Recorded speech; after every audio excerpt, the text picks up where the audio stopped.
சித்தம் போல் என்னை நீ நடத்துகிறீ.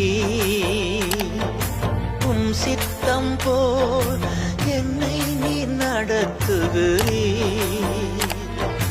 முடிவிலே என்னை மகிமையில் ஏற்றுக்கொள்வீ.